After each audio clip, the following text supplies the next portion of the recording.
Hoy President! John Vic Rimulya at lahat ng ahensya ng gobyerno, wala tayo sa panahon ni Dr. Jose Rizal para paikutin ang Pilipino.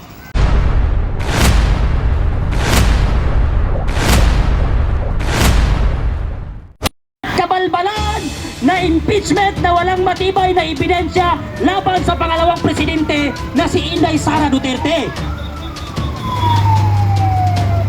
Yung buang na star witness nila sa House of Representatives na si Madriaga, convicted sa kaso. Bakit ginawang resource person ang isang buang na abnormal na si Madriaga? Ibig sabihin, buang din ang mga congressman na nasa House of Representatives na nagtitiwala kay Madriaga. Bakit nung lumabas ang 18 Marines, hindi ipinatawag ng House of Representatives? Bakit hindi ito inimbestigahan?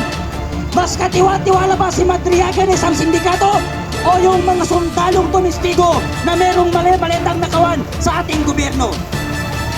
Ang dahilan kung bakit ini-impeach si VP Sara ay dahil sa confidential funds na nagkakahalaga ng 125 million. Bakit hindi lumalabas si VP Sara? Bakit hindi sumasagot si VP Sara? Dahil sinabi na ng COA na nagamit sa tamang paraan.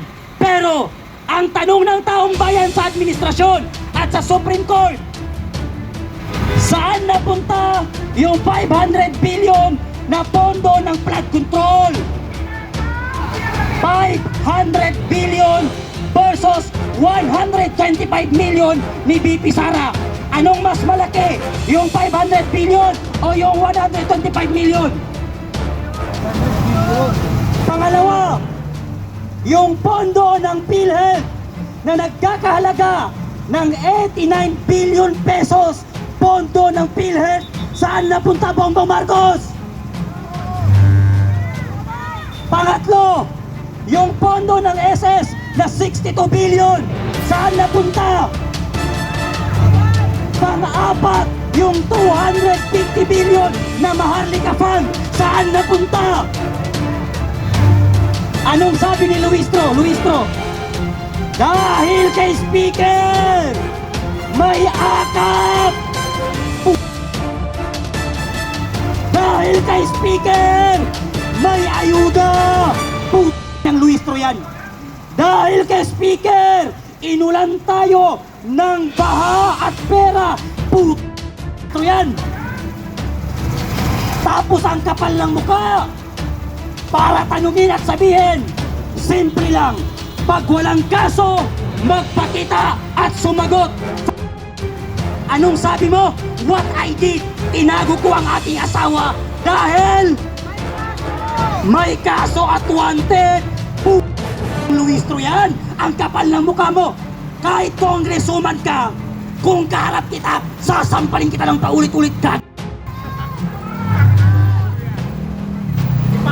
Pinapaikot-ikot niyo ang tao? Hoy mga congressman! Hoy President! John Vic Rimulya at lahat ng ahensya ng gobyerno, wala tayo sa panahon ni Dr. Jose Rizal para paikutin ang Pilipino. 2025 na ngayon, Marcos. Singot ka pa rin ng singot. Ano ang sabi ng surot? Ano ang sabi ng surot na si John Vic Rimulya? Dahil sinabi ni Mayor Sebastian Duterte, isang ulo lang ang kailangan, ulo ni Bongbong Marcos. Anong sagot ng surot na si John Vic Rimulya? Alam mo kung bakit ko tinatawag na surot? Kasi yung surot mahilig mangagat ng puwit. Kaya si Surot John Vic, yung si Surot John Vic Rimulya, kagat ng kagat sa puwit ni Bongbong Marcos. Diba? Para paldo.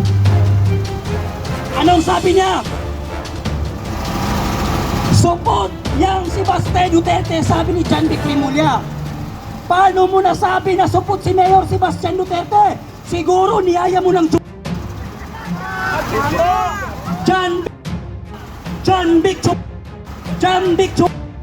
John Vic. Ang mga katropa ni John Vic Rimulya sa Cavite, yung baklang kalbo na si Cap Nino, grupo ng Chupay. For your information, surot Janvic, walang Bisayang support.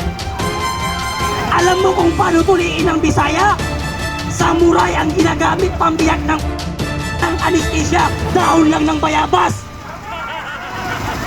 Eh si Janvic nung tinuli, isang drum na anesthesia ang liit ng utak.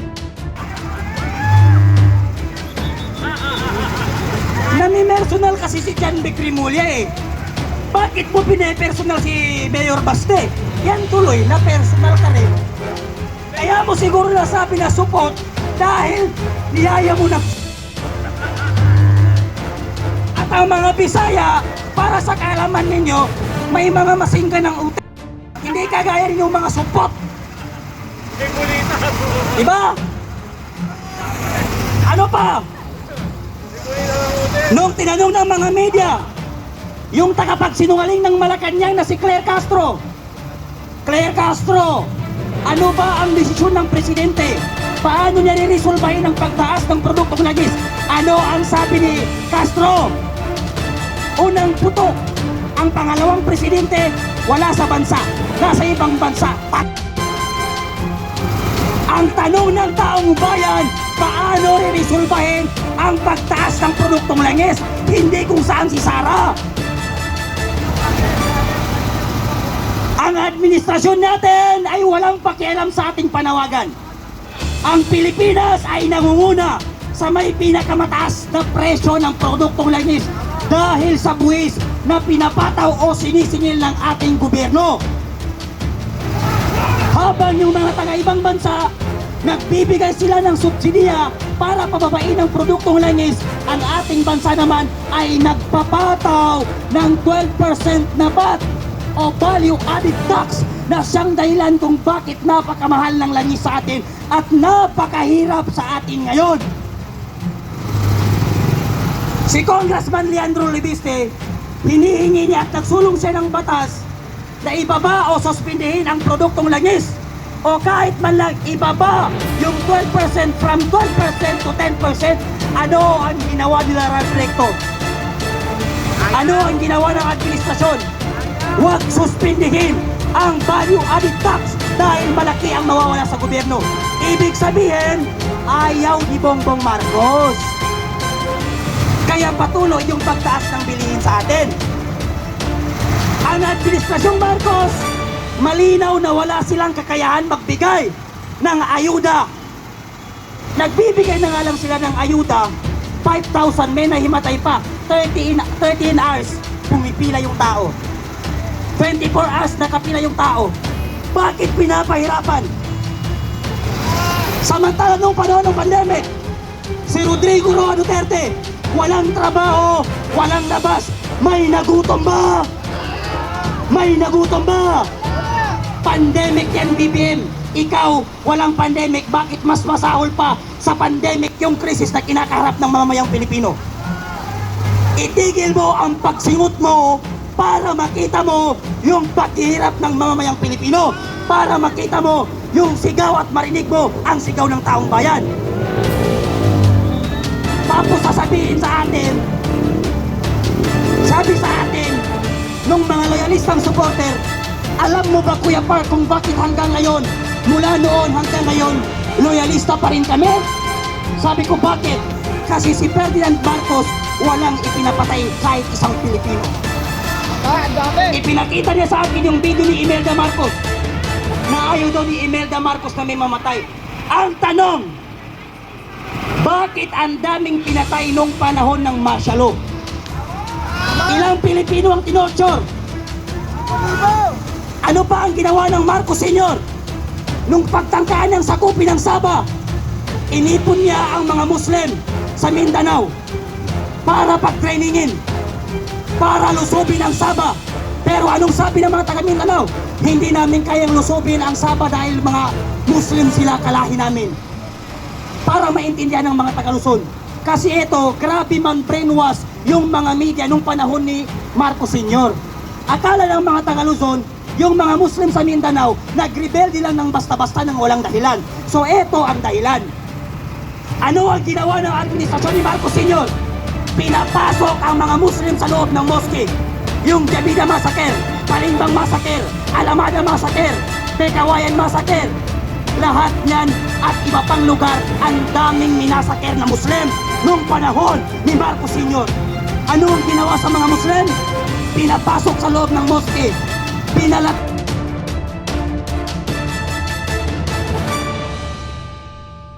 walang awa noong panahon ng martial law ni Bongbong Marcos, kaya nabuo noon yung tinatawag na Black Shirt bago nagkaroon ng Moro National Liberation Front at Moro Islamic Liberation Front. Nagkaroon muna ng Black Shirt. Ano ang ginawa ni Marcos Sr.? Bumuo siya ng organisasyon na tinatawag niyang Ilonggo Land Grabber Association. Yan ang ginawa ni Marcos Sr.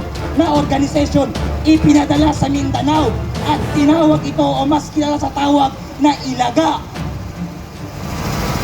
Anong ginawa ng Ilonggo Land Grabber Association sa Mindanao pagdating sa Mindanao?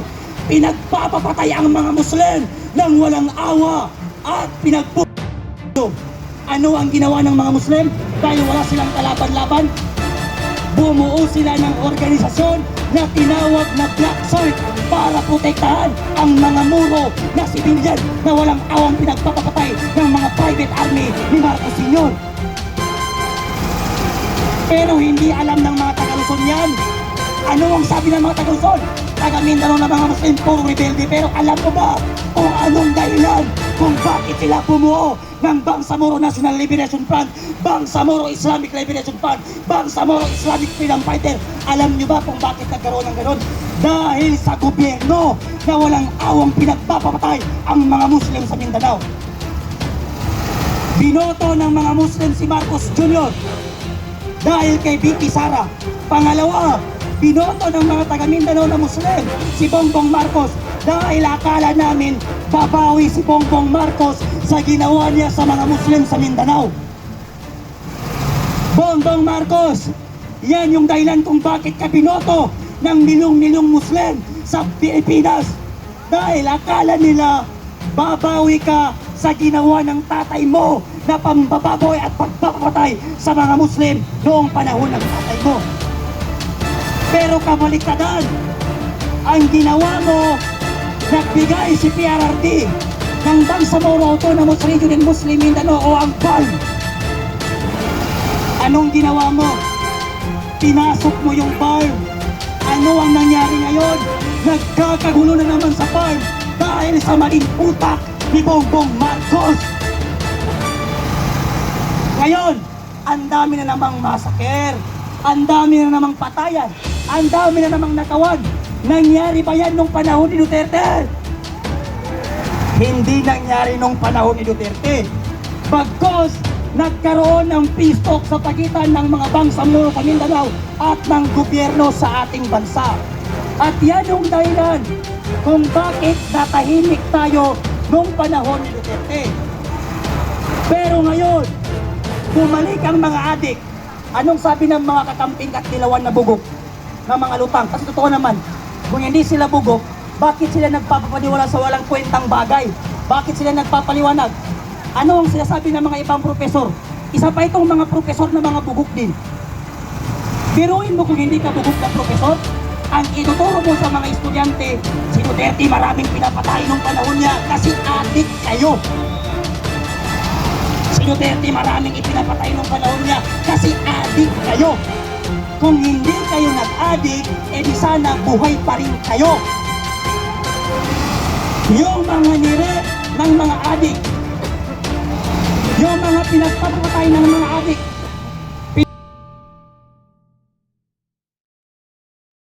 Risa Ontiveros, nag-ingay ka ba? House of Representative Laila de Lima, Benny Abante, Kabataan Party List Redico, nag-ingay ba kayo sa mga batang ng mga sindikato at adik? Bakit concern na concern kayo sa buhay ng mga kriminal at adik? Panahon ni Duterte, nung panahon ni Noynoy Aquino, pupunta ka ng Divisoria, sasakay ka ng jeep, huwag kang maglalagay ng mga accessories. Kasi andyan yung mga snatcher, pati cellphone. Mga estudyante, pag umuwi ka ng bahay, huwag kang magpapaabot ng alas 7 o alas 8. Dahil andyan ang mga adik na nakabantay nung panahon ni Noynoy Aquino. Naupo si Duterte. Kahit alauna gabi, umuwi ang estudyante, set na nakakarating sa kanilang bahay. Bakit? Ano ba ang advokasya ni Duterte? Transparency, accountability, justice, peace and justice, and security. Bukas ang gobyerno nung panahon ni Duterte. Yung mga nagrarally, sabi ni Duterte sa mga pulis, ibigay niyo kung anong gusto nila. Alam ng mga pulis yan. Bigyan ng pagkain, sabi ni Duterte, yung mga rallyista. Bigyan ng tubig, ayahan nyo sila. Walang bumbero, walang alambre na nakaharang. May nagrally, anong panawagan nila? Bigyan ng lupa. Binigyan ng lupa. Sa Boracay, binigyan ng lupa yung mga katubo. Anong ginawa ni Marcos? Binawi. Yung mga rallyista, ipinabot sa Manila Hotel. Pinatulog ni PRRD ng maayos. Binigyan ng allowance at pinawi sa kanilang probinsya. Yung PGH, Philippine General Hospital, ipinatawag ni PRRD. Anong sabi ni Duterte? Magkano ang nagagastos nyo sa isang buwan? Anong sabi ng Philippine General Hospital, PGH? 60 million. Sapat na yun. Anong sabi ni Duterte? Bibigyan ko kayo ng 100 million. Natawa ang General Hospital, Philippine General Hospital. Anong sabi? Malaking tulong yung PRRD. Anong sabi ni Duterte? Hindi. Ang sabi ko, bigyan ko kayo ng 100 million every month. Buwan-buwan nagbibigay ang Administrasyong Duterte ng 100 million para sa Philippine General Hospital. Ubusin mo yan sa pasyente, sabi ni Duterte. Ibili mo ng gamot yan, sabi ni Duterte. Anong ginawa ni Marcos nung napalit siya? 0% ang natira sa PhilHealth.